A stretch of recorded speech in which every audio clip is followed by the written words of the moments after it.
Hello, guys. It's me, John Avenger, once again, and welcome to another serious movie month. This is a 2002 American drama directed by Spike Lee. Yes, from back in the day, and it came out after 9/11, so it's very New York. It's also adapted by a David Benioff debut novel, The 25th Hour. I got the DVD right here with Edward Norton in a really gripping performance. Two thumbs up, Ebert and Roper. 4 stars, Michael Wilmington from Chicago Tribune. It's a good movie. I just think that it's a little bit too long, but I'll get to that. This movie got positive reviews, of course it did, because it's a Spike Lee joint. It's with several critics saying having named it one of the best films of its decade and praising it for a portrayal of New York after the September 11th attacks. Yeah, and they don't show the towers, so you don't have to see that. The film was subsequently ranked 26 on the BBC's 100 Greatest Films of the 21st Century. It is a good film. It's well made. I just think it's too long. The film clocks in at 2 hours and 15 minutes. This could have been an hour and 45 or an hour and 50. I think that the third act, it just drags, and there's an 8-minute speech at the end that Brian Cox does that's just way too long. But let's read the synopsis on the back. Academy Award nominee Edward Norton has an amazing all-star cast. Yeah, it is mostly in the critically acclaimed Spike Lee, film 25th Hour. In 24 short hours, Monty Brogan, Edward Norton, goes to prison for 7 long years, even though we never see that because they have to make it dramatic. Once a king of Manhattan, Monty is about to say goodbye to the life he knew, a life that opened doors to New York's swankiest clubs, but also alienated him from the people closeted closest to him.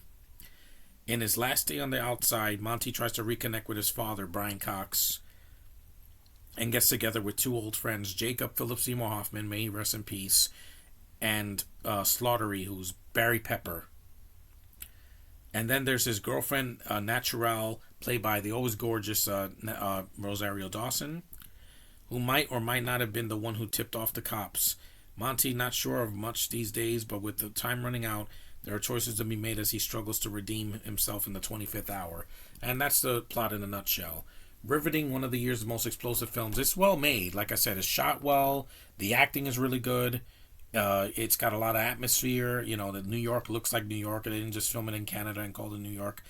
And there's some supporting casts that do really well. You have Anna Paquin. I like her from the X-Men movies. She's good here.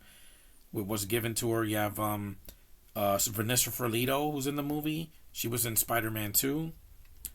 You got Patrice O'Neal, who's Kari. She's in it a bit. Tony Siragusa. He's the Russian guy that I think he could have been cut from the movie. He's Ukrainian, and he says things wrong, so it's supposed to be funny.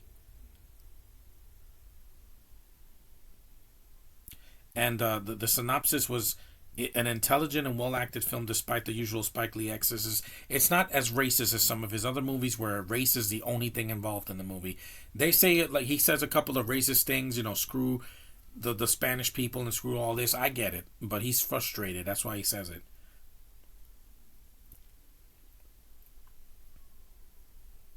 And it says, Roger Ebert added to the films, say that Roger Ebert also placed it on the respectful list for the best films of the decade.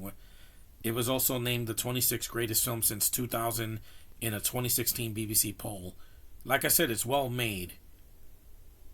And it was referenced in Better Call Saul. Episode 1 Bingo makes both visual and verbal references to the film and its source material, as well as The Simpsons.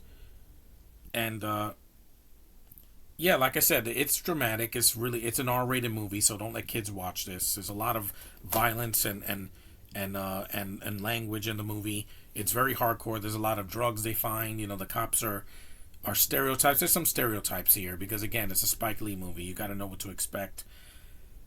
And it's not. There's no comedy in it. It's a dead serious movie. There's not one thing that I laughed in. It was very serious, and it had to be because it's based on a book that's probably very serious as well. And post 9/11 movies were very serious.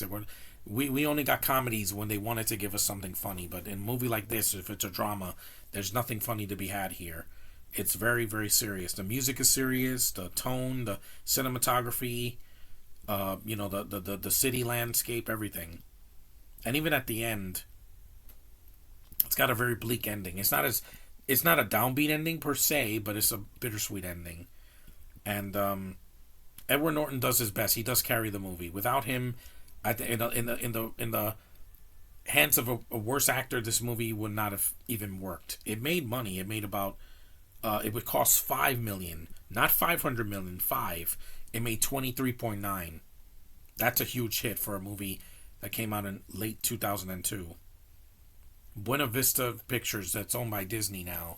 But the movie is fine. If you've never seen it, I would say look for it because it's a hidden gem from that year, and it's a great performance by Edward Norton. But like I said, it drags a little bit in the third act, and the ending, the last monologue, it's not needed. Brian Cox's narration, it's not needed because there's no more narration like that in the film, not from him because he's barely in the film. But it is well made, and if you want to see a Spike Lee movie that doesn't have a black lead, this is for you. And it is different than most of his other films, like He Got Game and Do the Right Thing and Jungle Fever. And it's not as long. Well, it's long though. That's the problem.